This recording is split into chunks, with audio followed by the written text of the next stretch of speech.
Friends, आइए हम लोग यहाँ पर कथन निष्कर्ष से जुड़े हुए प्रश्नों को हल करने जा रहे हैं। और कथन निष्कर्ष के जो प्रश्न हैं स्टूडेंट्स, वे सभी परीक्षाओं के मद्देनज़र वेरी इंपॉर्टेंट हो जाते हैं। और आपकी आगामी परीक्षा जैसे कि ग्रुप डी, ALP और जो भी आपकी आगामी परीक्षाएं हैं SSC से जुड़ी हुई, कथन निष्कर्ष के प्रश्न इन परीक्षाओं में अधिकांश दिए जाते हैं। इन प्रश्नों को हल करते समय हमें दो बातों को ध्यान में रखना होता है। सबसे पहले हमारे पास जो भी कथन दिया जा रहा है वह कथन हमें 100% सत्य मानना है। साथ ही हमारे पास जो निष्कर्ष दिए गए हैं वो हमारे कथन को 100% सपोर्ट करना चाहिए। अगर हमारा कथन और निष्कर्ष एक दूसरे को 100%, जो भी जितने भी निष्कर्ष दिए गए हैं 100% अगर वो सपोर्ट कर रहे हैं तो वे हमारे उत्तर हो जाएंगे, अन्यथा वे हमारे उत्तर नहीं हो सकते। तो देखिए, पहले कथन में कह रहा है किसी भी अपरिचित व्यक्ति के प्रति ग्रामीणों का रवैया सहयोगात्मक होता है। कथन में हमसे कह रहा है कि किसी भी अपरिचित व्यक्ति के प्रति जो भी ग्रामीण लोग होते हैं उनका रवैया सहयोगात्मक होता है, मतलब उसका वो सहयोग करते हैं। अगर वो अपरिचित कोई उनके गांव में आ गया तो उसका सहयोग करते हैं। हमें ये सत्य मानना है बिल्कुल 100%, चाहे वे करते हों या नहीं करते हों, ये हमें इससे कुछ लेना देना नहीं है। हमें ये मानना है कि हाँ भाई, जो अपरिचित व्यक्ति होते हैं उनका गांव में आने पर गांववासी या ग्रामीण वासी जो हैं वो क्या कर देते हैं, उनका सहयोग करते हैं। अब हमारे पास जो कि निष्कर्ष दिए जा रहे हैं, पहला निष्कर्ष कह रहा है कि अपरिचित व्यक्तियों के प्रति शहरी लोगों का रवैया असहयोगात्मक होता है, मतलब शहर के लोग अपरिचित व्यक्तियों का सहयोग नहीं करते।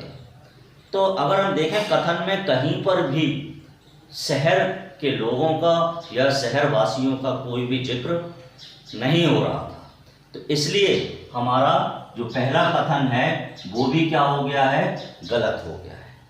अब दूसरा हम निष्कर्ष देखते हैं। तो दूसरे निष्कर्ष में कह रहा है कि शहरीकरण हमारे दैनिक मूल्यों को समाप्त करता जा रहा है। कह रहा है कि दूसरे कथन में हमें, दूसरे निष्कर्ष में कह रहा है कि शहरीकरण हमारे दैनिक मूल्यों को क्या करता जा रहा है, समाप्त। अब यहाँ पर भी हम देख रहे हैं शहरीकरण की बात आ गई है, जो कि कथन में इसके बारे में कोई बात ही नहीं चल रही थी। तो ये भी कथन हमारा क्या हो गया, गलत हो गया। तो अब हमारा जो उत्तर रहेगा वो रहेगा, ना ही कथन पहला सही है ना ही दूसरा निष्कर्ष सही है। और इस हिसाब से हमारा जो प्रश्न का उत्तर यहाँ पर हो जाएगा वो हो जाएगा B। चलिए स्टूडेंट, देखते हैं अगला प्रश्न क्या कह रहा है। तो देखिए, अगले प्रश्न में कथन में कहा जा रहा है केरल के लोग बहुत से व्यंजन नारियल के तेल में पकाते हैं।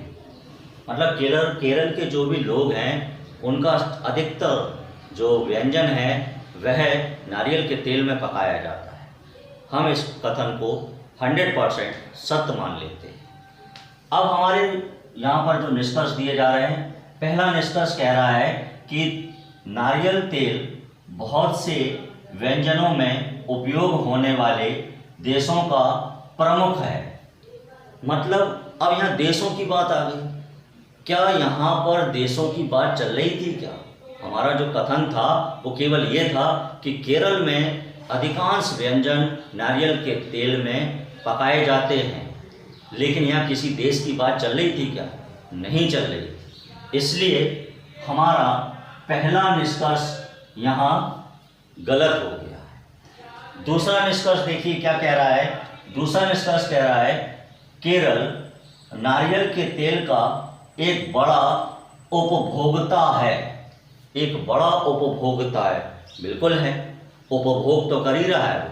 नारियल के तेल से अपना क्या बना रहा है, व्यंजन बना रहा है, उपभोग कर रहा है। इसलिए इस प्रश्न का जो निष्कर्ष 2 है वो बिल्कुल सही हो जाएगा और हमारे इस प्रश्न का जो उत्तर होगा वो होगा विकल्प A।